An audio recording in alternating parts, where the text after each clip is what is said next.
Speaking moistly. Speaking moistly. Keep 2 meters apart. Speaking moistly. Hello, everyone. Welcome back to Speaking Moistly. The last episode that we did was in July. Everybody was ready to be opened up and go out and play with all of the restrictions loosening up. So Greg and I prorogued Speaking Moistly for a little while. And then now we're back, thankfully. So welcome, Greg. How are you? I'm doing fantastic, Mark. How are you? Wonderful. I'm doing wonderful. And our government is continuing to spend money. And really, I thought that when we got back from our planned proroguing, wink, that I don't know, that we'd continue to open up. I knew flu season was coming, but I thought that there would be a rational response. And it appears that rationality has fled Canada for the southern states, possibly, maybe even further south. And we've got a government that is in overdrive with spending. We've got COVID restrictions that are coming back. We've got all sorts of crazy stuff. And, well, I thought we'd be in a different place right now. Where did you think we'd be? Well, I mean, if it really feels like there's this campaign going on, this campaign for COVID, campaign for the going back to the second wave, going back to lockdown. Every single person that I've talked to is like, oh, yeah, well, the second wave is coming. The second wave is coming. We're going to go back into lockdown. And I can only imagine where they hear this information that it feels like there's this campaign for COVID. And of course, the most frustrating thing for any rational human being is how ever since March, the conversation has not gone anywhere in terms of like understanding this virus, understanding who it's affecting the most and who's it's affecting the least. And of course, how all the many ripple effects that happen from the lockdown. You know, like there's no conversation had about suicide and mental illness, about all the backed up things for all the other health issues that people have. You know, like the conversation hasn't gone anywhere since then. Cancer and heart disease are both things that kill a lot more people by like orders of magnitude, a lot more people than COVID-19 or the flu or flu plus COVID-19 plus pneumonia. And yet they're like, everybody's saying you might get COVID-19, so stay home if you've got a heart attack or cancer, you know. And the screenings, there's a lot of people complaining about lack of screenings for all of these things because of the low hospital what's the word? Capacity. That's the word. So yeah, it's a really concerning thing to have the press doing the. I agree with you. There is a big campaign going on to sell this second wave, and yeah, there might be more cases. I've heard reasoning for that, but there aren't more people meaningfully related to the cases in the hospital. It's not nearly the same level. Like 700 cases per day in March or April wasn't relating to the number of cases in hospital that we've got now, or the number of deaths per day that we've got now, and it's very low hospital ICU deaths, right? So it seems coordinated and just frustrating to be shoved down our throat all the time. Absolutely, it feels like this. It's interesting that they have this single issue now to gravitate to, and it's like, you know, people are dying from COVID, and everyone is so filled up with fear.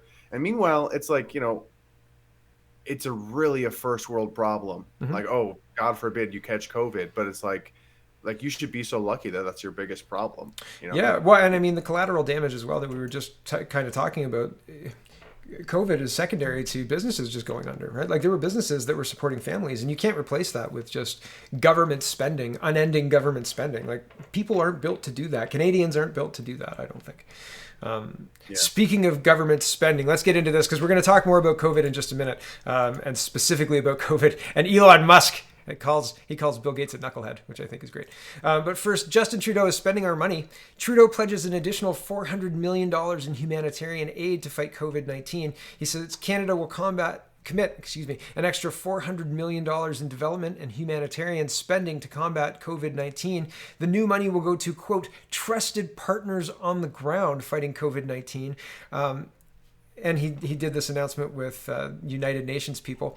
And here's some concerning quotes. Well, First, what do you think about $400 million to trusted partners? Do you trust these liberals? And not to make this too politically, but it is politically.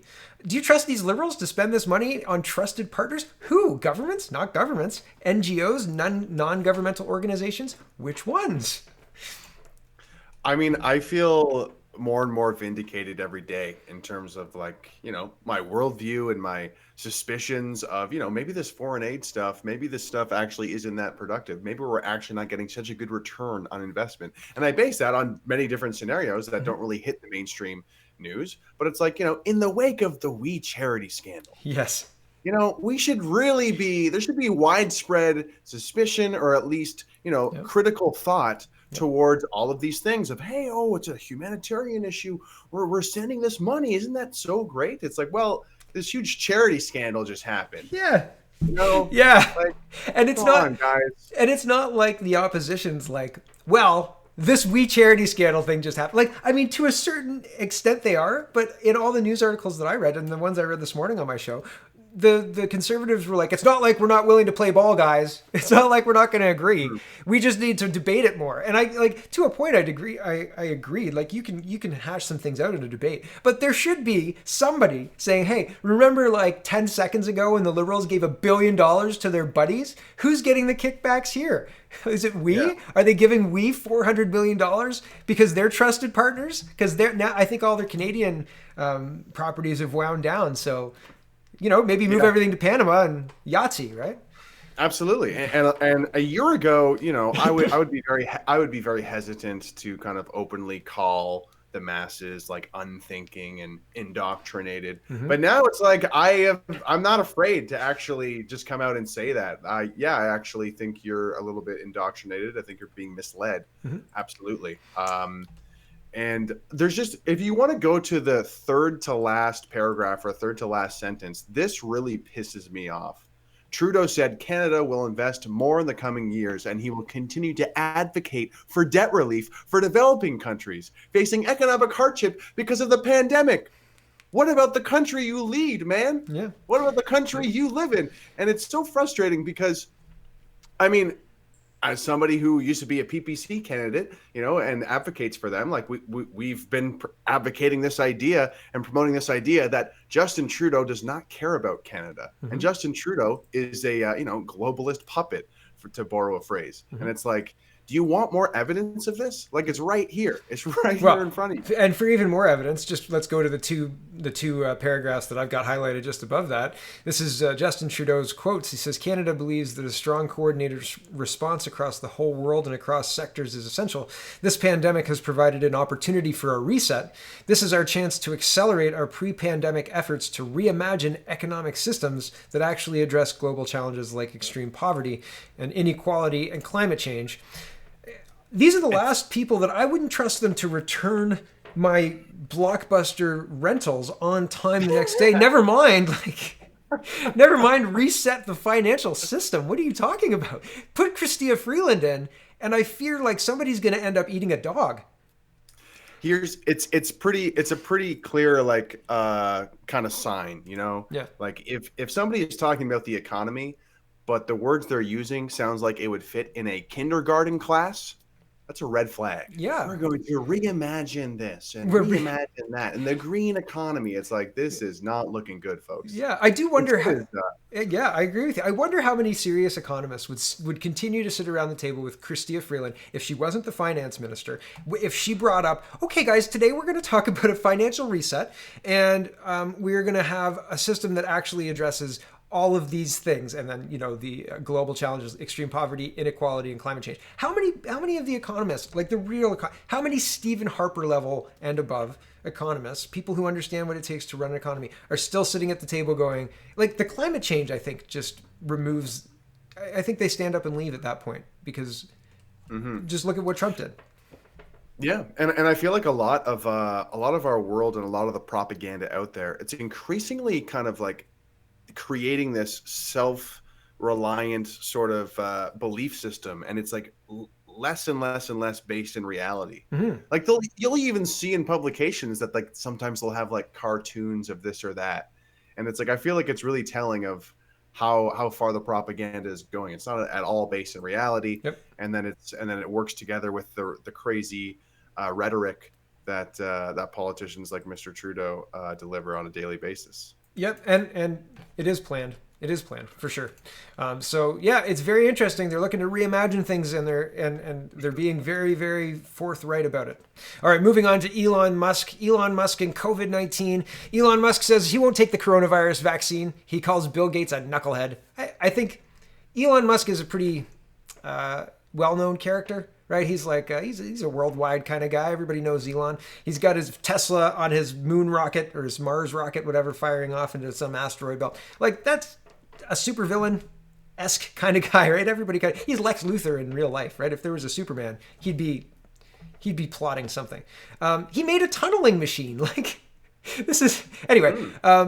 Regardless, he's well known enough for that to make headlines, and I think that that's interesting. I agree with Elon. I wouldn't be getting a coronavirus vaccine ever. When is the last successful coronavirus vaccine in history? Doesn't exist, right? Like, that's not a thing that exists. I don't think. Do you know?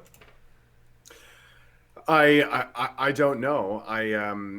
If this thing was like killing people at a rapid rate, then yeah, I would definitely consider getting the vaccine. But at this point, it's all seems very arbitrary. It all seems very strange to me. But yeah, I mean, good. Someone's calling him a knucklehead. And this is the thing. It's like, even if you don't believe or disagree with what Elon Musk is saying, it's like, he deserves to have that opinion or say that. Yeah. It's like more people need to be speaking out and saying, yeah, I think he's a knucklehead. Yep. You know? And yeah, the Bill Gates, and I mean, the Bill Gates thing is even a separate issue as well. Like, weighing in on Bill Gates as if that's like, why does Bill Gates have a say in this? Why is Bill Gates the guy leading the charge? Why is Bill Gates meeting with mayors through the UN and bankrolling all this stuff? The positioning of this guy, he made a computer system that lots of people use.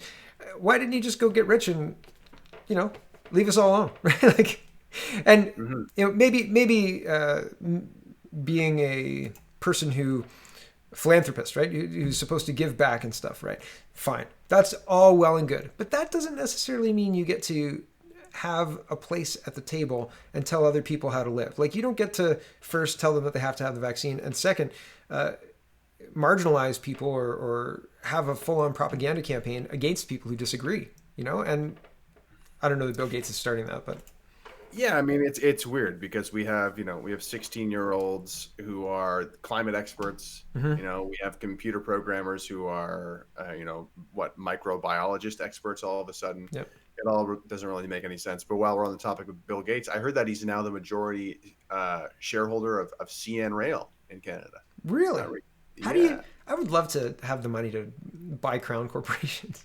CN Rail. Yeah. Just majority. Sure. That seems crazy. I'll have to look into that. That's wild. Bill Gates. Yeah, there's a lot wrong with the power structures at the very, very top there, right? When people like that who are just there by virtue of money. Like, it seems like, I don't know if I want you making all those decisions. We'll move on to the Ottawa Citizen. Dorm parties. I've been talking a lot on my show about how they're kind of demonizing like different populations. Oh, the under 40s are at the bar. The 19-year-old students, they're doing well. Here's Ottawa Citizen. It says dorm parties amid COVID-19 could lead to about 100 Western university students facing sanctions. They're not talking about 100 Western university students like dying of coronavirus or getting terribly ill or even transmitting it to their families or anything to that effect. They're saying you guys are going to have educational sanctions. You guys are going to get in trouble with the school if you don't listen to these rules. It's not that you're going to get sick or anything like that. It's that you didn't listen. And I just think that's wild. I think this is like this is a different situation. This is for your safety, don't you know? No. Well, that's a good point because it's, I mentioned where the conversation is going, and that's kind of where the conversation has morphed into. Mm-hmm. It's not so much about the virus, how many people are dying, how many are being hospitalized, and how it's, there's getting into the actual science of it, and now it's become this thing of like, who's obeying, who is not obeying. Yeah. We're going to get them in trouble, Yeah. not because old ladies actually are dying at more increased rates, Right. but because this is all about telling people what to do now and saying, don't do that, stop enjoying yourself as a university student. I can only imagine Oh. the how that just stokes the defiance. Like, Yeah.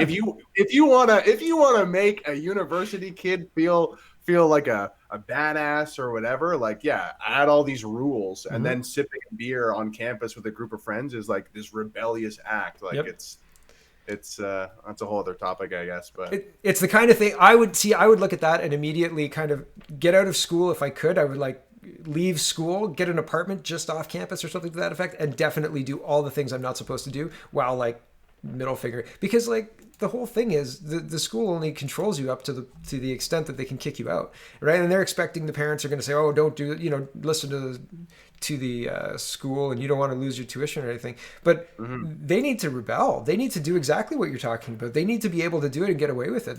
But I fear the Londoners, the Western University people are going to come down hard on these kids if they possibly can, and it'll stop the rebellious acting out. And kids are supposed to do that, and kids are supposed to push back against draconian rules that are stupid, because they're stupid, like, and they should be empowered to do that. And I mean, they're going to be punished, but I think that it's telling that they're not going to be punished through the suffering the consequences of being sick. They're going to be punished through sanctions from the school. So I just think that's for breaking the rules. And it's interesting because at the beginning of lockdown, it was nice because wearing a mask, not wearing a mask, people who are pro lockdown, anti lockdown, or like, there was so many, it was just a hodgepodge of different opinions and ideas that people had. And there wasn't really any sort of political left or right to any of it. People were kind of all over the map. And then around the time of like mandated masks, it almost became this like very politicized issue. Yep. And it almost became, it's especially this example now, it seems like almost a like mono topic of social justice, because it's like, I'm going to tell people to stay inside because I'm going to save lives, and it's kind of like, I'm going to tell all these people to like not do that because I truly care. Yep. My friends and I got Karen'd really hard at, I have a burrito place that I love, and they're awesome there. And I tell them that they love me. I think they love me. They love me. But we were in there and we weren't wearing masks, and I don't wear a mask when I go out, and I'm exempt. The exemption is clear. If the mask interferes with your breathing in any way, you are exempt. So I'm exempt. So I told my friends this. My friends didn't wear a mask. We went in, we got served, no problem. We had our lunch, we're sitting down, and this woman came in and she watched us kind of line up and do our orders and stuff. And she was glaring at me. Like, I went and sat down and she was glaring at me, and I could only see her by the eyes, right? But she was looking at me. And and then after she left, the staff came over and said, well, like, next time you guys come in, do you mind wearing a mask? And I said, yes, I do mind wearing a mask. I said, I'm still coming in though, but you guys can't dictate like my health to me. I'm sorry. It's, the exemptions are clear. I'm operating within the law. And I said, and we're eating. And he laughed and he said, I know you're a good regular customer. He said, but she threatened to call the public health. I said, give them my number. I'll tell them I'm exempt. It's okay. Don't worry. But I didn't give them my right phone number because I was like, not happening, contact tracing. Nice. Yes. Good for you. Yeah. And that's the thing, right? And that it's very similar, I would argue, with this is kind of getting off topic, but like with a lot of these social justice warrior types, it's because they're bored. Yeah. Like they just don't have any worthwhile hobbies. Yep. They're like, oh, I'm gonna post a black square on Instagram, or like share this BLM thing. Yep. And it's like, it's not really doing much. And now with COVID, it gives people this chance to be like, oh wow, this person's not wearing a mask. I'm gonna do something about it. Get their cape on and saying, yeah, this person right here, get him. I was a hero today. I stopped old ladies from dying because I told this person to wear a mask. I'm a hero. Yep, and I militantly didn't look into the science of masking. So moving on, last story for today. Here, I said this was in New York. I said that because it was in a Soho neighborhood, but looking at this more closely, this is in the UK, and it's Westminster city inspectors going door to door looking for speakeasies to make sure the pubs have closed because there's an order to close the pubs by 10 o'clock. And this virus is just incredible. It knows the time. It knows what direction that you're walking in grocery store aisles. It knows all sorts of things about you, right? Like it knows not to get you if you're going home from the pub before 10 o'clock, but if you're on your way home from the pub after 10 o'clock or at the pub still at 10 o'clock, virus can totally get you. So this concerns me because Ontario just hired 98 more labor inspectors to speed up COVID-19 pandemic workplace responses. So these, make no mistake, these bars here for the viewer, being inspected by these city inspectors are workplaces, and they're inspecting workplaces to make sure they're compliant with COVID restrictions. I think we're heading here. What do you think, Greg? Well, at first I got to say, if you look at the photo of these people in these little vests, Yeah. they look really lame. Okay. Yeah. Like, I just want to say that just off the jump. This looks super lame. We have like little tattletales running around. Yeah. Obviously, first and foremost, I feel so bad for small businesses, man. Mm-hmm. Because it's like not only are these lockdown things happening, but now we have these little tattletales running around to try and usurp any other like alternative revenue. I don't know. It just seems very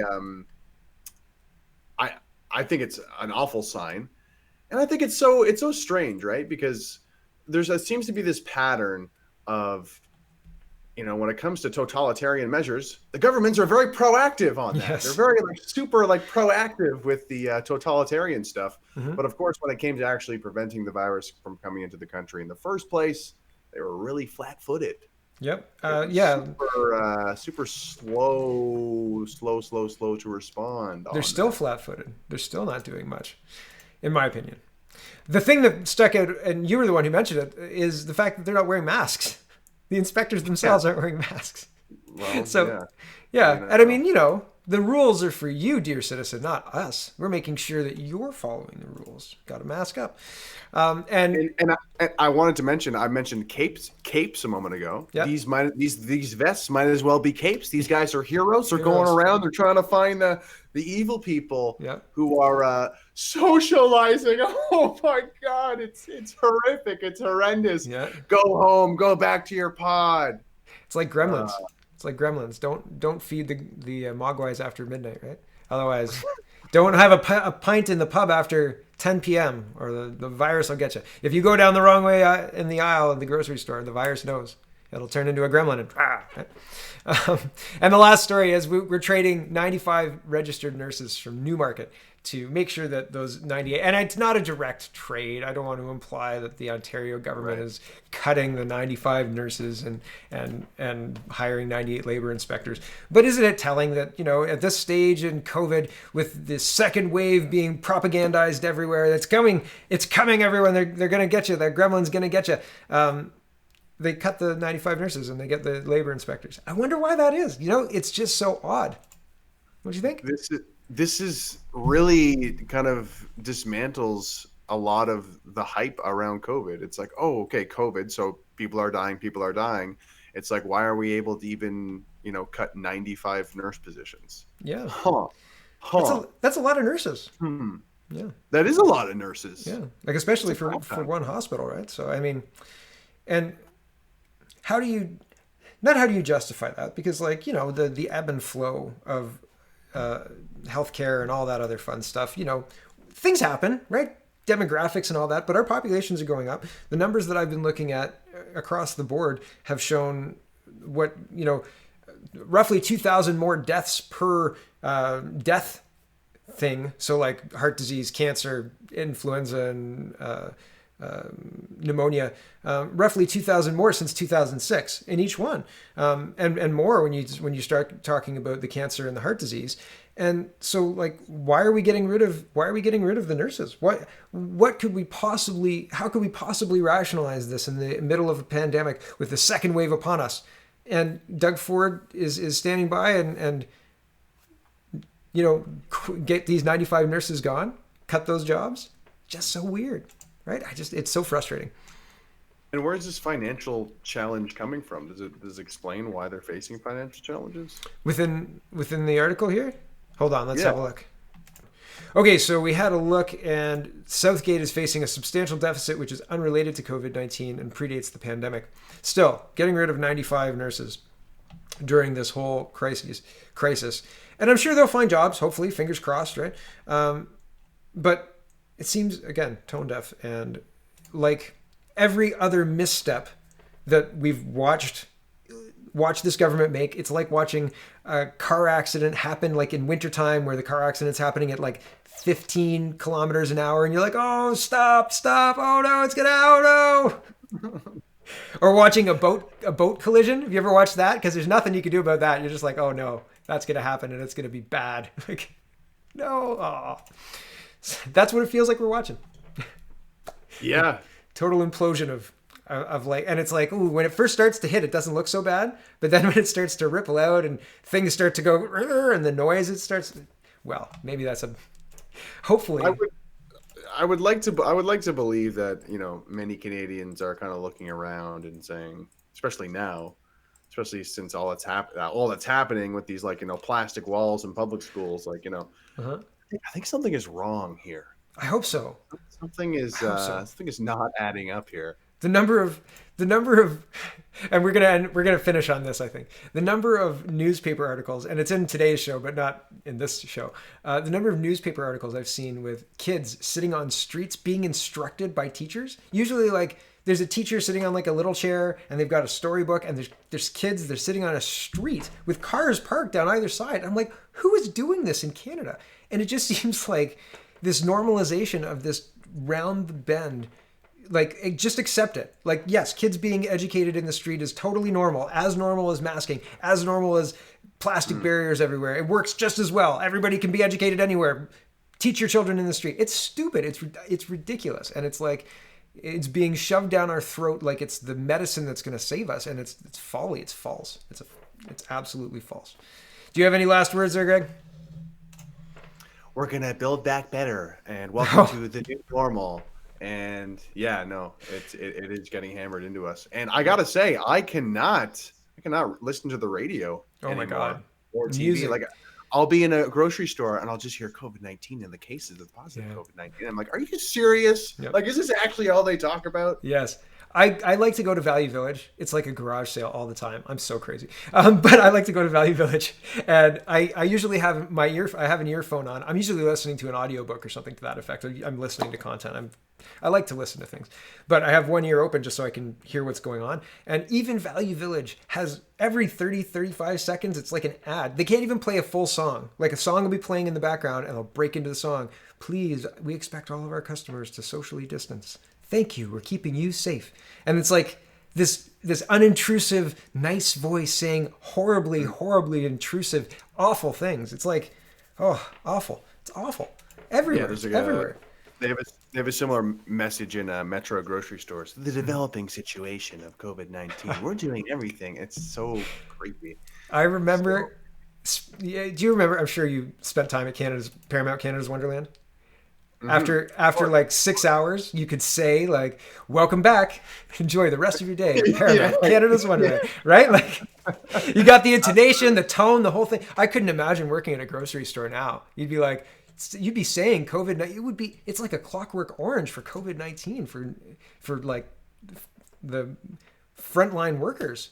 It would be awful. There was another lemon tree. There was a song about a lemon tree. Taco Bell, this is, okay, now we're going long and I'm just being ridiculous, but I'm going to tell you this story because it's crazy. Taco Bell, I worked at a corporate-owned Taco Bell. So Pepsi owned the Taco Bell that I worked at in Canada way back when. And we got our songs from corporate. We had a special satellite corporate thing that beamed our songs in. I don't know why. And it was on a loop. There was only like... It was like a 2-hour loop or a 3-hour loop. And at Halloween, it was a 45-minute loop. So you could like hear the same songs every 45 minutes. Yeah, it's like the Monster Mash is awful. But there was this song called Another Lemon Tree. And like, I'm going to go and listen to Another Lemon Tree because it is one of those songs that I can hear it in my head. And at first I was like, oh, this isn't a bad song. And then I worked at Taco Bell for a long time, longer than I probably should have. And by the end of it, I was like, I hate that Lemon song. I hope I never hear that Lemon song ever again. So Indoctrination, man. Yeah. Enjoy the rest of your day at Paramount, Canada's Wonderland. Yeah. But speaking of like messages repeating in your head, I have been like interacting with certain friends and family members, and I wish there was a conversation being put forth about, you know, the negative health effects of talking about being sick all the time, or talking about getting sick all the time and wearing masks. It's not healthy. No. It's really not healthy to like be thinking about getting sick all the time, and that's all people are thinking about. But of course, you know, our health experts never mention that. They actually just talk about getting sick all the time. Isn't that ironic? It is. It is. My goodness. Well, there's lots wrong. I don't know that we're any closer to any solutions, but I think we're at the end of our conversation for other people to watch. So thank you, Greg, for joining us today. And do you have any last words this time? No? No. Guys, get some fresh air, you know, enjoy yourselves, and, you know, tune out, put your phone down, and, enjoy yourself. Make sure there's other tracks happening other than the COVID drum beats, because it's crazy out there. All right, thank you for watching, everybody. Greg and I will be back hopefully soon next week. What do you think, Greg? Yeah, let's go for it. All right, sounds good. And well, thanks for watching, and check out speakingmoistly.com. Check out Greg's YouTube channel. He makes lots of content. Greg, do you have a name for your YouTube channel? No, just my name, Greg Wycliffe. There you go. Check out Greg Wycliffe on YouTube. The link will be in the description. And, well, have a wonderful, wonderful day.